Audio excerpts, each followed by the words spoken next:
Bienvenue à tous les amis, je suis tellement content de vous retrouver, Baruch Hashem. On continue l'histoire de la perte de la fille du roi. Je vous rappelle que la semaine dernière, on s'est arrêté à une étape qui était de folie. Le tzaddik Rabbi Nachman nous a déjà dévoilé la fin de l'histoire. On a retrouvé la fille du roi. Qu'est-ce que ça veut dire? Le tzaddik nous rassure. Ne t'inquiète pas, la Géoula va arriver.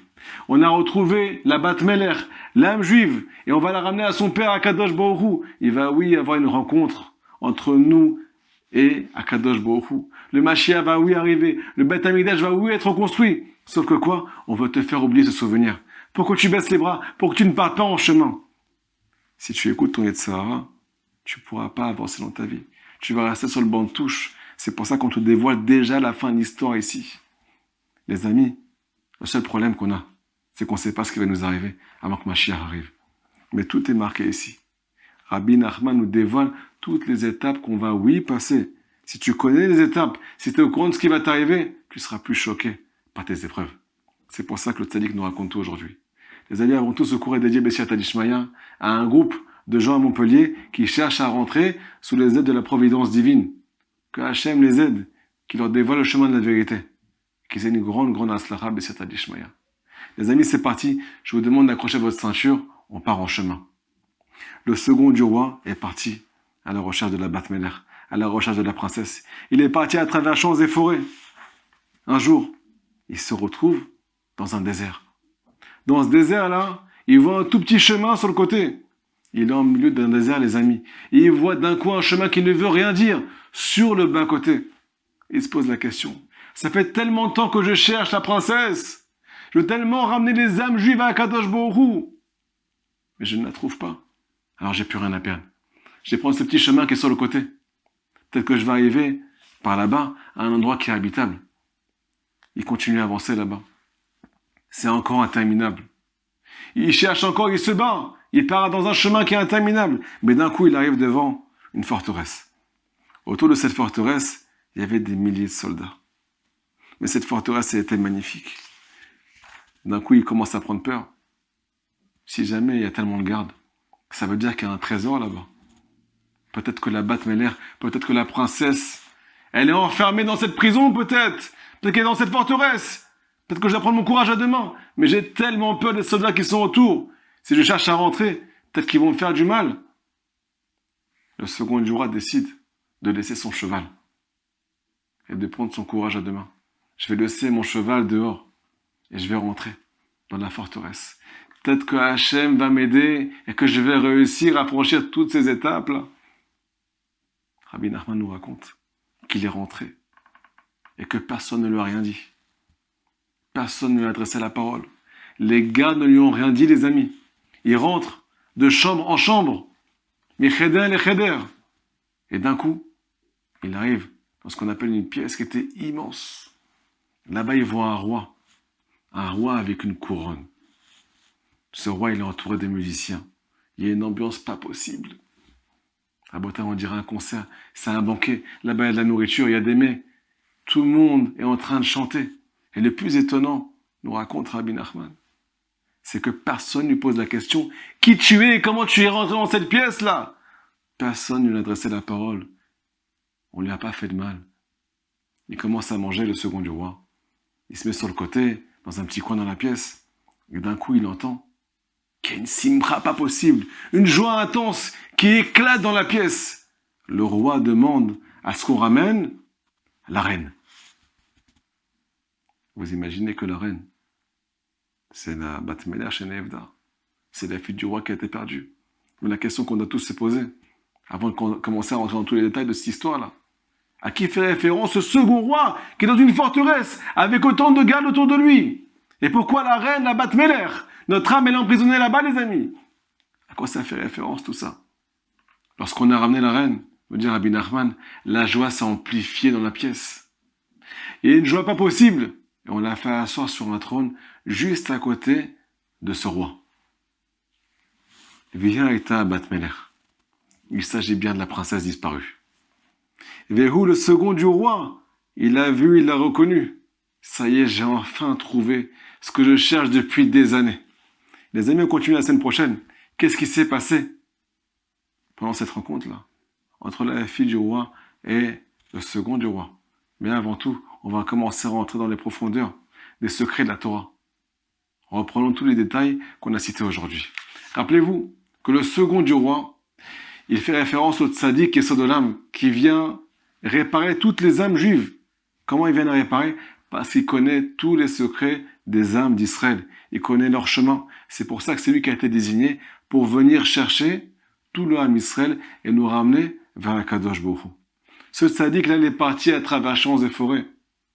Cette histoire elle est interminable. Ça demande beaucoup d'efforts pour ramener un juif à son créateur. Mais d'un coup, rappelez-vous, il était en plein milieu d'un désert. Le désert, ça fait référence à ce qu'on appelle un désert spirituel.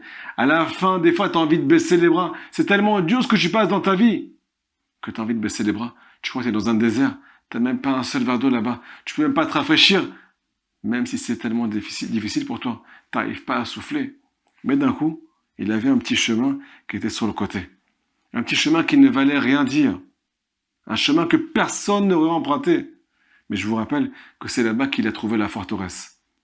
Il a marqué dans le mot Roche, un des commentateurs sur les contes de Rabbi Nachman, que ce chemin qui ne veut rien dire, des fois c'est une étape de notre vie. On vient partir en chemin, on vient chercher la fille du roi, on se bat pour venir chercher notre âme. Mais on se retrouve dans un désert un jour. On ne sait plus où on va. Et par la force des choses, on prend un chemin qui ne veut rien dire. On n'est plus dans nos habitudes.